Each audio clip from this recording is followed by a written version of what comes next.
বুধবার থেকে তো সেরকম কিছু ঘটনা ঘটেনি, ও তো ঠিকই ছিল আর কি।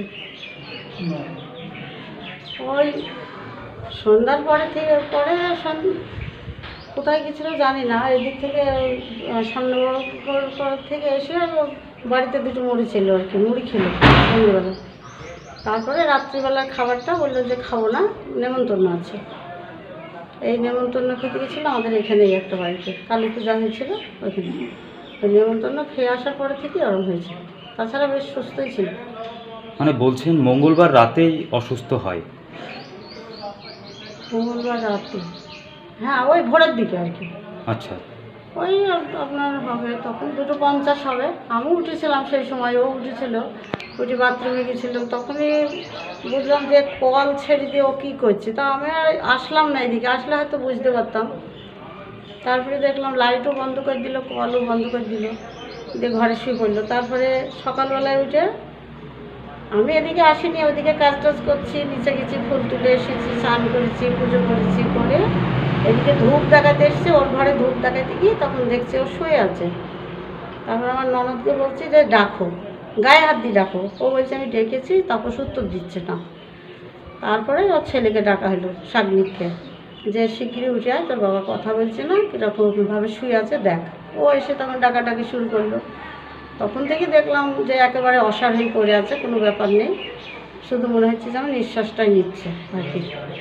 এই পর্যন্ত আর কি। তারপরেই বুধবার সকালে তেহট্ট হসপিটালে নিয়ে যাওয়া হয়। তারপরে কাউকেই দেখতে পাচ্ছি না, একে ডাকাডাকি করতে করতে যে দু একজন আসার পরে ওই সময়ই দু একজন এসেছিলো আর কি ওনার কাছে।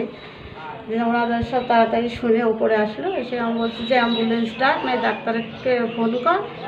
তেহট্টে ডাক্তারের কাছে ফোন করার পরে ডাক্তার বললো যে, ডাক্তারবাবু বললো যে তুমি এখানে নিয়ে চলে এসো তোমার বাবাকে। তো ও বললো যে কী করে নিয়ে যাবো, বাবাকে তো নিয়ে যাওয়ার মতো অবস্থায় নেই, তাইলে অ্যাম্বুলেন্স যদি পাওয়া যেত ভালো হতো। তো অ্যাম্বুলেন্স পাওয়া গেল না। তা আমি বললাম বাবু এক কাজ কর, অ্যাম্বুলেন্স যখন পাওয়া যাচ্ছে না, তো গাড়ি করে বাবাকে নিয়ে চলে যা।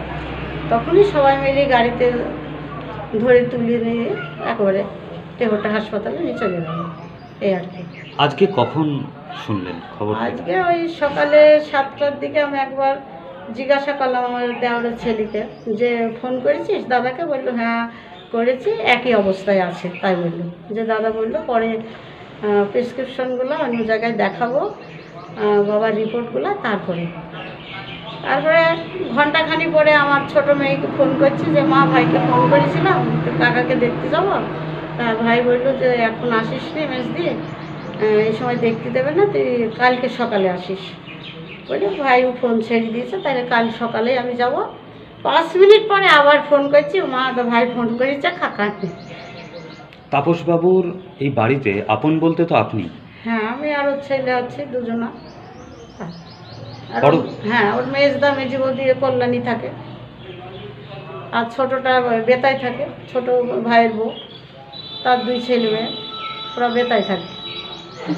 এখন তাপসবাবুর ছেলেকে তো আপনাকেই দেখাশোনা করতে। হ্যাঁ সে তো এমনিও দেখি, তার জন্যে না, সে আমাকে খুব ভালোবাসে, আমিও খুব ভালোবাসি, আমার 2 মেয়ে আর ওর ছেলে।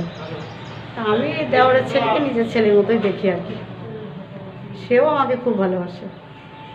আপনার নাম? আমার নাম নীলিমা সাহা। তাহলে তো কী হয় না আপনার? কে? তারপরে আমার সেজো দেওয়া।